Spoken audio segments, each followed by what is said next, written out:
यदि मैं आपसे कहूं कि आपकी जिंदगी की अधिकतर परेशानियां बाहर नहीं, आपके अवचेतन मन में छिपी है, 2 सेकंड रुकें। और यदि मैं यह भी कहूं कि केवल 4 मिनट में आप अपने अवचेतन मन को नई दिशा दे सकते हैं, तो कृपया इस ध्यान को बीच में न छोड़ें, क्योंकि अंतिम आपके जीवन की दिशा बदल सकते हैं। यदि आप अपने जीवन में बदलाव चाहते हैं, तो मन ही मन कहिए, हाँ। ध्यान की तैयारी। अब जो भी कर रहे हैं, कुछ क्षणों के लिए रोक दीजिए, अपनी आंखें धीरे धीरे बंद करें और पूरा ध्यान मेरी आवाज पर ले आइए। नाक से गहरी सांस लें और धीरे से छोड़ दें। एक बार फिर गहरी सांस और छोड़ दें। यदि आपने सच में आंखें बंद की है, तो यह ध्यान आपके लिए और अधिक प्रभावी होगा। अवचेतन मन का द्वार। कल्पना कीजिए, आप एक शांत अंधेरी जगह में खड़े हैं। आपके सामने एक द्वार है। यह द्वार आपके अवचेतन मन का द्वार है। इस पर लिखा है विश्वास, भय, शक्ति, भविष्य।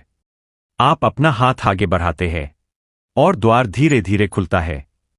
2 सेकंड मौन।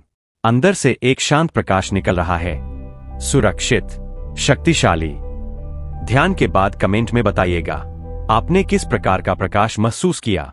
अवचेतन मन का पुनः प्रोग्रामिंग। धीमी, गहरी आवाज। अब मैं जो कहूं, उसे मन ही मन दोहराइए। मेरा अवचेतन मन हमेशा मेरी सहायता करता है। मैं पुराने भय और नकारात्मक आदतों को छोड़ रहा हूं। मेरा मन शांत है। मेरा शरीर सुरक्षित है। मैं जैसी सोच रखता हूं, वैसा ही मेरा जीवन बन रहा है। मैं अपने जीवन की शक्ति हूं। यदि आपको हल्कापन महसूस हो रहा है, तो ध्यान पूरा होने के बाद अवश्य लिखिए, सस्पेंस प्लस गहरी सच्चाई। अब इस बात को ध्यान से सुनिए। अवचेतन मन सच और कल्पना में अंतर नहीं करता। इसलिए आप अभी जो महसूस कर रहे हैं, वही आपकी वास्तविकता बनने लगी है। 2 सेकंड रुकें और अब आपका अवचेतन मन जाग चुका है। समापन, शक्तिशाली अंत। अब धीरे धीरे उस प्रकाश से बाहर आइए। एक गहरी सांस लें और आंखें खोल दीजिए। याद रखिए, आपने केवल ध्यान नहीं किया, आपने अपने अवचेतन मन को आदेश दिया है